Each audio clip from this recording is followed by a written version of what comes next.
It was a matter which was definitely going to be brought up at plenary. The return and reinstatement of a fugitive, Mr. Abdul Rashid Maina. An investigative report from the Aloysius Etuk Committee in the 7th Assembly had accused the former chairman of the Presidential Task Force on Pension Fund, Mr. Abdul Rashid Maina, of embezzling pension funds. The EFCC subsequently declared him wanted, and he has been at large. Somebody who has been declared wanted. The reappearance and reinstatement of Mr. Maina into the service is a shocker for these lawmakers who feel it is a slap on their faces. Then I think it's a big embarrassment for this government. So we need the Senate, I think, to investigate this matter and find out how did the person come back.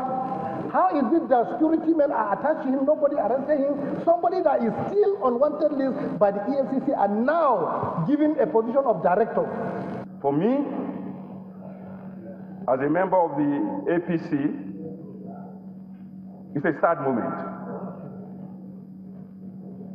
We cannot be saying we want to fight corruption, and then we allow this kind of,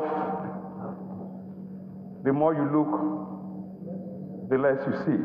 For some lawmakers, certain ministers are complicit in the return and reinstatement of Mr. Maina.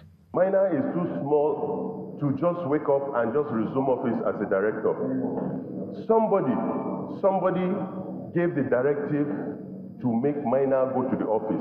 Minister of Interior said that he has no power to return Maina, that somebody else is responsible for returning Maina. Mr. President, the person who returned Maina, as we were told, is the Attorney General of the Federation. This is not the first time the Attorney General is doing something like this. Only recently, the Attorney General wrote his opinion to INEC that certificate of return should be withdrawn from me and given to somebody else. The resolution that the Attorney General of the Federation and the head of service be summoned to face the Senate at plenary was turned down.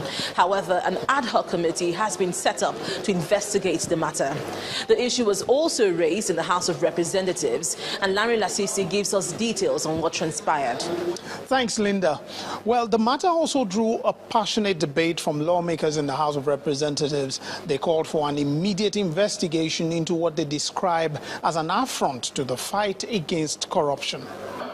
That during the campaigns, Maina case was used as a case study to portray that Goodluck Jonathan administration was corrupt. And that when APC comes into government, the president is going to fight it in a grand style. But Mr. Speaker, what are you saying to me? Mr. Speaker, my hope personally is dying. And a lot of Nigerian souls are dying. Is this how we are going to continue? Where people will still, they are not reprimanded, they are even engaged and even promoted. It means we are celebrating corruption. This is a monumental, we cannot emphasize it enough, an unprecedented embarrassment to this country and to the National Assembly. We cannot be further embarrassed. So I want to categorically state that we cannot trust this executive, unfortunately, to do due diligence and justice to this issue. We still have the pending issue of the, I don't know whether to call him former or currently suspended Secretary to the Federal Government.